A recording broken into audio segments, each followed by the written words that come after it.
صلی اللہ علیہ وسلم کے وصال ظاہری کے ایام قریب آئے تو حضور نے سرخ پٹی باندھی، تیز بخار ہے نبی کریم کو، 2 صحابہ سہارا دے کے مسجد میں لائے، نبی پاک علیہ السلام کو بظاہر سہارا دے کے لایا گیا۔ کریم رسول نے لوگوں کو جمع کیا، حضور آج کیا ہونے والا ہے، آج کیا کہا جائے گا، آج کس لیے میٹنگ بلائی ہے؟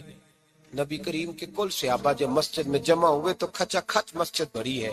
وصال ظاہری سے چند یوم پہلے کی بات، نبی پاک نے فرمایا آج تمہیں کوئی جہاد کی ترغیب نہیں دینی، آج کوئی نیا پیغام نہیں دینا، آج تمہیں بتانا ہے کہ رب نے اپنے بندے کو اختیار دیا ہے، چاہے تو دنیا میں رہے، چاہے تو اس کی بارگاہ میں حاضر ہو جائے۔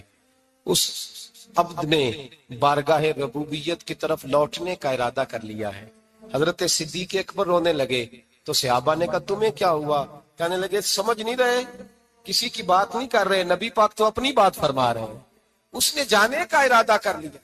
سنیے میرے بھائی، محبوب پاک نے فرمایا بھائی کسی شخص کو میری طرف سے کوئی تکلیف پہنچی ہو تو بدلہ لے سکتا ہے، بدلہ لے سکتا ہے، کسی کو تکلیف پہنچی ہو۔ صحابہ پھوٹ کے رونے لگے، محبوبہ کرم ہی کرم ہوا ہے، رحمت ہی رحمت آئی، آپ کے بارے میں گمان کرنے والا بھی دائرہ ایمان سے نکل جائے۔ حضور آپ کیا فرما رہے ہیں؟ فرمایا نہیں بھائی اٹھو۔ پیچھے سے جناب عکاشہ بن محصن اٹھے، ہاتھ کانپتے ہیں، آگے بڑھے، کہنے لگے یا رسول اللہ ایک جنگ کے موقع پر آپ نے درہ مارا تھا، ننگی پیٹھ پر صفیں سیدھی کراتے، بات دل میں رہ گئی ہے، میں نے بدلہ لینا ہے۔ نبی کریم نے فرمایا بلال دوڑ کے جاؤ، فاطمہ کے گھر درہ پڑا ہے، درہ لاؤ۔ سیدنا بلال حبشی کہتے میں گیا، دستک دی سیدہ طیبہ طاہرہ، حضرت فاطمہ فرمانے لگی بلال کیسے آئے ہو؟ اماں جی وہ درہ چاہیے تھا۔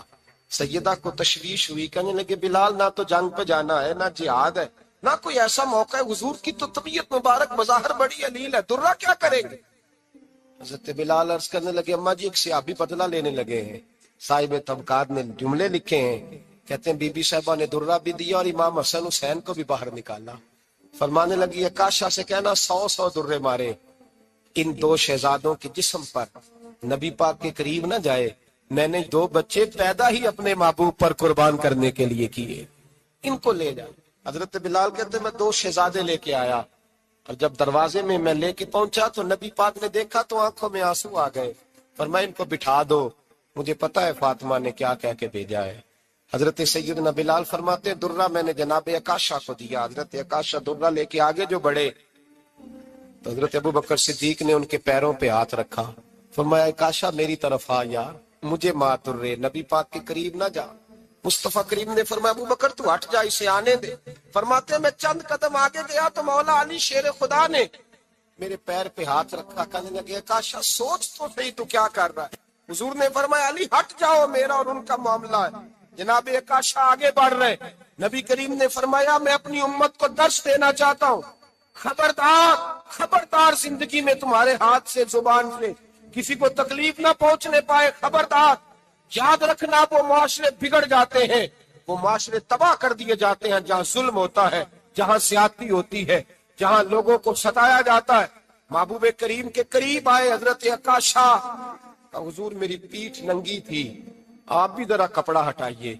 نبی کریم نے پیٹھ سے کپڑا ہٹایا، جناب عکاشہ نے درہ جو اٹھایا تو صحابہ کی چیخیں نکلی، حضرت عکاشہ نے درہ دور پھینکا، حضور کے بطن اطہر سے لپٹ گئے، چومنے لگے، کہنے لگے حضور وہ تو صفیں سیدھی کراتے لگ گیا تھا، آپ نے کہاں مارا تھا؟